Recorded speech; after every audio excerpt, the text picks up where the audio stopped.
Hello and welcome to Hawthorn Handmade. I'm Stephanie Carswell, the owner and designer of Hawthorn Handmade needle felting kits. In this series of videos, I'm going to be teaching you the basics of how to needle felt, from the tools and materials you need through to making basic shapes and animals. Each video is nice and short and focused, so you'll be able to learn at your own pace and in nice bite-sized chunks how to create your very own woolly masterpiece. So to make balls and oblong shapes, as explained in the tools and materials video, you need your foam block base and a felting needle. Just a single needle is absolutely fine. This is a 38 gauge star needle. And I'm going to be using some blue-faced Leicester wool, which is really nice soft wool to use, but it's got still got a bit of bulk to it. And this is just a nice brown wool. So to get started, make a ball shape. We don't need much, I'm just going to make something small just to show you. So first of all we need to split the wool, split off how much we need. I'm going to take off about 7 inches here, that's the thickness of the foam, so I know that. To split the wool, just hold your hands a little bit apart, like this, and just pull gently, and the wool will split. You don't want to be cutting it, because that will break the fibres. Just gently pull it apart. If you're holding it too close and it's not splitting, it's because you're holding all the same fibres with both hands, so you'd be snapping them. So you just need to pull it apart and then the separate fibres will pull away from each other. To get started to make a ball, you just need to get the wool into the rough shape that you're aiming for to start with. This is the same with most needle felting, try and get it into that shape to begin with. So I'm going to start by folding it over and holding it down with my thumb, and then folding a few sides in and keep on holding it in with your thumb. So you're using one hand to roll it over and the other hand to hold that little bit in place. As you're going, you can kind of gently turn it around and roll it in a slightly different direction, so you're getting all the sides covered. And wrap it round and round. Keep on trying to hold this bit as tight as possible. It's quite difficult to get the hang of, so just keep on practicing this until you can get it sorted. And then once you've got it to the end, just these loose fluffy bits, wrap them all the way around. Just kind of turn it around in your hand a couple of times, that will just help it hold. Now you want to do is hold it quite firmly and just hold it against the foam. Then take your needle and you're just going to start to stab the wool. Stabbing gently, taking much care of where your other fingers are. You will stab yourself, it is an inevitability, but just be very careful and try not to do it too hard. So take it slowly to start with. You probably want to be going, if you're just doing this for the first time, at a pace along these lines. I can do it a bit quicker obviously because I'm a bit more experienced, and you will get quicker the more and more you go. And you'll see what I'm doing as I'm stabbing is just turning the piece around as I'm going. And there's a little bit of fluffy bit here, so I'm just going to hold that down and stab over it, and that'll start to go in. And keep on turning the piece as you're stabbing it. Turn and stab, and you're rolling it. The idea is to get a nice even felt on all sides, so you want it to be evenly felted all the way around. You don't want one side that's more felted than the other. You'll end up with flat bits and lumpy bits and soft bits and hard bits. You want it to get a nice even felt. Once you've stabbed it for a minute or so, if you're going slowly, this is starting to hold for me because I'm doing it a little bit quicker.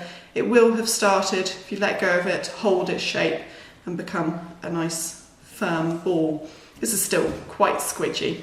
So what I need to do now is just keep on stabbing it and keep on turning it and going all the way around. A little tip to help with creating a ball is once you have stabbed it a little bit and it's started to hold its shape, if you think of it a little bit like clay, you can kind of give it a helping hand, getting it into a ball shape, roll it between the hands, and then stab some more.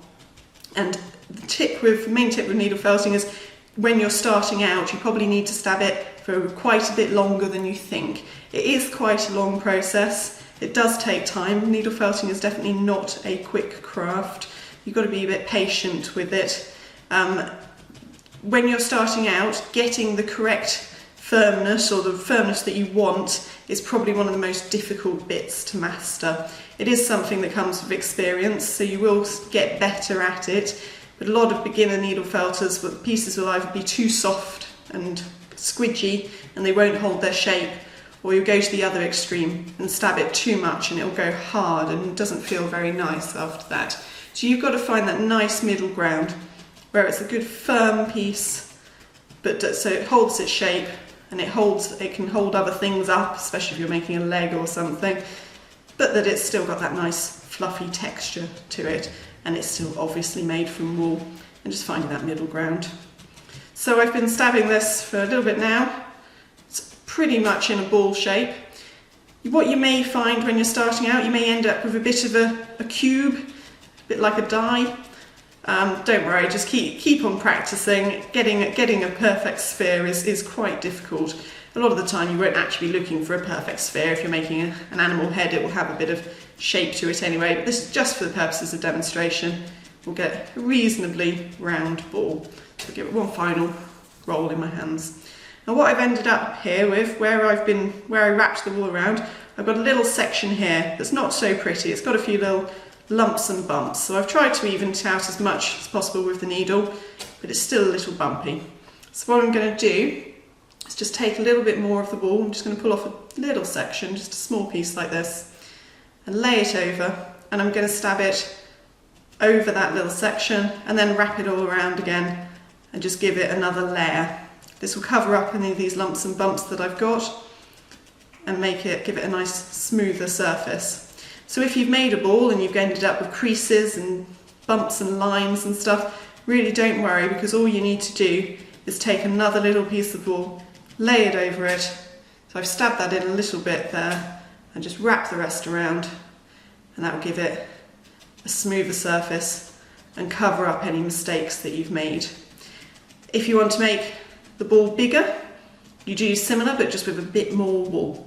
So you'll take bit more like this, big nice chunk of wool, put that in the middle and wrap that around and stab it on.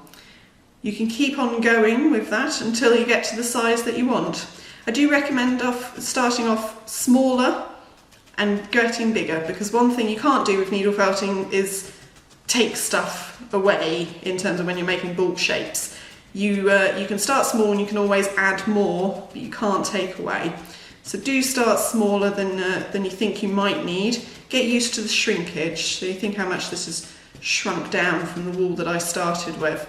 I think it's about 30% shrinkage. So yeah, get used to how it feels and how it works, and then start adding more and getting more to the size that you want it to be. So this is now becoming pretty neat little ball. Give it another round. Well, I would probably do this for a couple more minutes, but for the purposes of the video, I'll pause here. But that's a pretty good round ball shape, and that will be fine to then start perhaps shaping into a specific animal head, or adding on to another piece, or just keeping it as a nice ball if you were making something like a Christmas ball or similar. Just a good way, nice simple way to start off the piece. There we go. If you want to make something that's more of an oblong, the same idea applies in terms of you want to get the wool in the first place into the shape that you're aiming for. So I've got a longer piece here, say I want more of a oblong-y body shape. I'll probably fold this into thirds. So fold the middle in and that bit over again, get it into the rough shape that I want, hold it in place and start to stab. If you just leave the ball like that and stab like this, you're not going to get very far. You do need to use your other hands to help manipulate and push the ball into where you want it to go. So I start stabbing around like this, and it will start to hold its shape and become more of an oblong-y lump, which I could probably use, be good for like an animal body if you're making a fox or something along those lines. Nice, and keep it around, keep on turning it. Turn it over, do a bit on the other side. If you've got bits that are sticking out, you can kind of grab them, pull them down, hold them in place and stab them in, and then just keep on going. What you want to be doing the whole time that you're doing this is just working on the surface of the foam. You don't want to be going into the foam and creating that noise. You want to just be tapping the surface, because what will happen, I'll just demonstrate, If I go through the wall straight into the foam, and I'm pushing really hard into the foam, what's actually happened is the wool has attached to the foam, and we don't want that because you can see I have to pull it away now and it's got all spiky bits sticking out. So I don't want that, so I just want to use it as the surface just to tap against, not into. So do be careful with that, and it just helps you make a smoother piece at the end overall. There we go. So that, I'll put that aside for now. It's a basic ball and a basic oblong shape, and you can extend the idea into whatever shape you're aiming for. Just get the ball into the rough shape in the first place, and then hold it in place with one hand and stab with the other, and use one hand to manipulate whilst stabbing. You can, if you wanted to create something like that had a fatter bottom, same way that we would add layers to the ball, you can just wrap another piece around the bottom there, stab that in, and keep going until you get the desired shape that you want. So start small and add more to get where you want to be.